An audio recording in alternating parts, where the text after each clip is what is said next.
Alright guys, White Games here again with my friend Spence from Raleigh.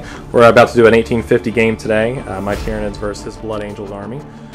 Spence is going to give you a real quick rundown of what he has. We're doing Spearhead, which is the table quarters, and we're doing, what the hell are we doing? Seize ground? Seize ground, yeah. So we have D3 plus 2 objectives. We got 4 today. So there's one here in this cluster of bones, there's one here in this cluster of trees, there's one there beneath this marine, and there's one more hitting between those trees. So as you can see, Spence has got a pretty good quarter over here. He's got 2 objectives already, one pretty close by. So I'm going to be fighting pretty hard to gain some ground over there. Spence, you want to lay out your army real quick? Sure. Got a Land Raider Redeemer with an assault squad inside, also a priest and a reclusiarch. You've got your base Land Raider here, also with an assault squad inside and a priest. You've got a basic tac squad here, plasma cannon. These guys are decked out with plasma. They're combat squadded, so they're 2 separate now, I guess.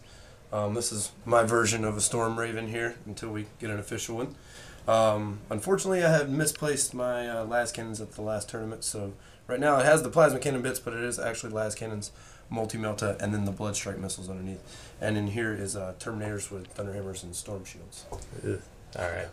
And guys, on this side of the board, we've got a Turvagon conversion, we have a Tyrannifex conversion, a Trigon Prime, a Mawlock, who's going to be dropping in to the ground here shortly.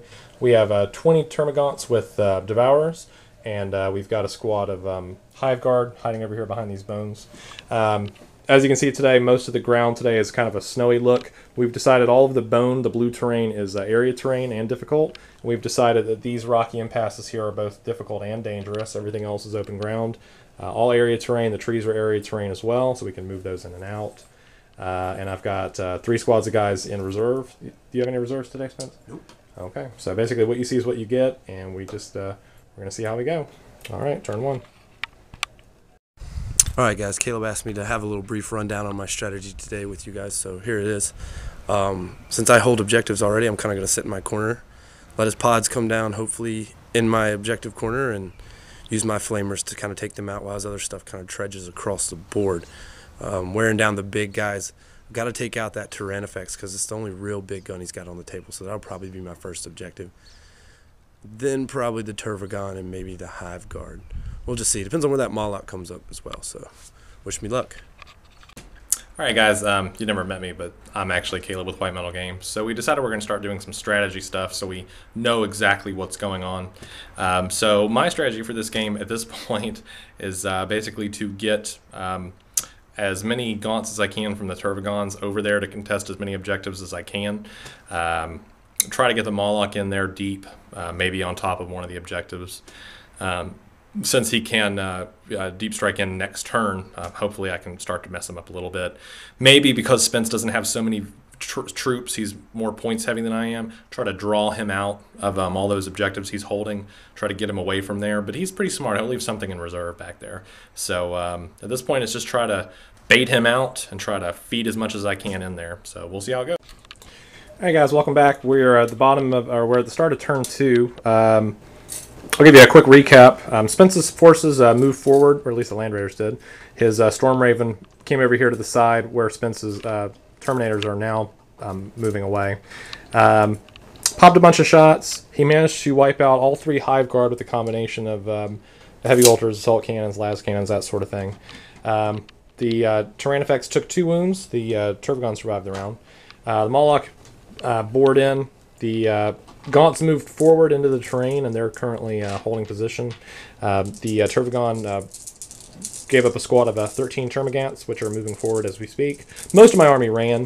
The Tyrannifex answered back with his Rupture Cannon, destroyed the Blood Raven. What are they called? Storm Raven. Storm Raven. And that's basically it. Anything you want to add from that turn? I think you covered pretty well. So, you know, a couple points left on the other side, and going into turn 2. We are currently at the top of turn 3. Alright, real quick recap from this last turn. Pretty much more of the same. Gaunt stayed put, some Turvagons and his boys continue to move up. He bred another brood, but he crapped out, so he is done for the game. So 30, I think, was his tally this game.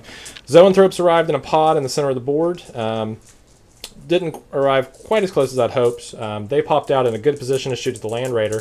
Sadly, when the Mawlock came back on, he was attempting to deep strike on top of these guys for his template. It's the Terminators. It's scattered in front of the Land Raider, giving the Land Raider hold down from the Zoanthropes. So they decided to reroute their targeting over here at this Land Raider. On Spence's side of the board this turn, he managed to drop the Tyrannifex, which was, oh Lord, it was standing somewhere in this vicinity over here. Now you see the large hole. What else did you manage to pull off this turn? You know what I forgot to do? What did you forget to do? The cover save on that Land Raider. Oh, well, I didn't. Go ahead. It's a 5. Oh, that's fine.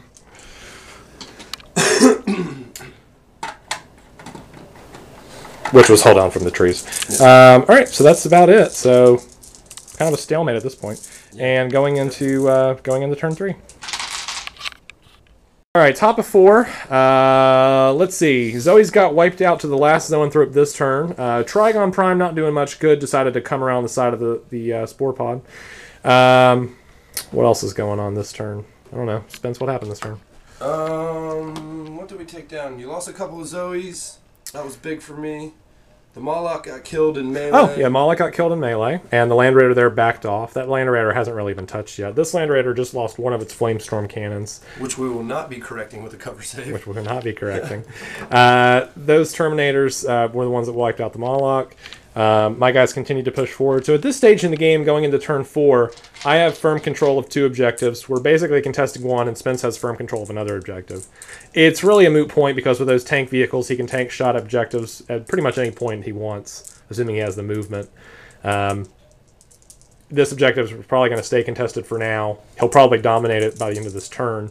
So, you know, I think the game could still go either way, but, you know. You have reserves. None of your reserves. I do have 2 units of reserves left, so still too early to call yet.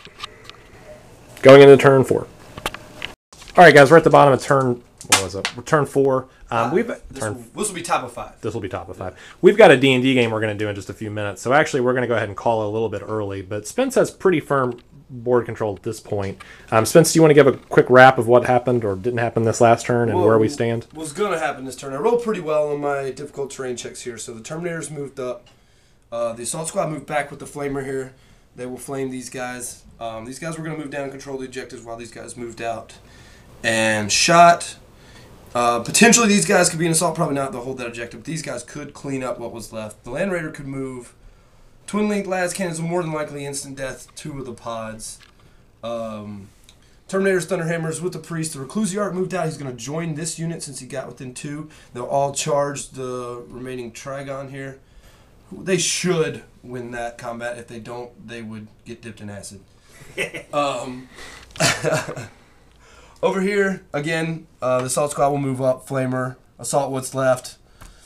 With the Furious Charge, they should win that combat as well. This would probably be one of the pods I would pop with the Twin Link Las since it's contesting.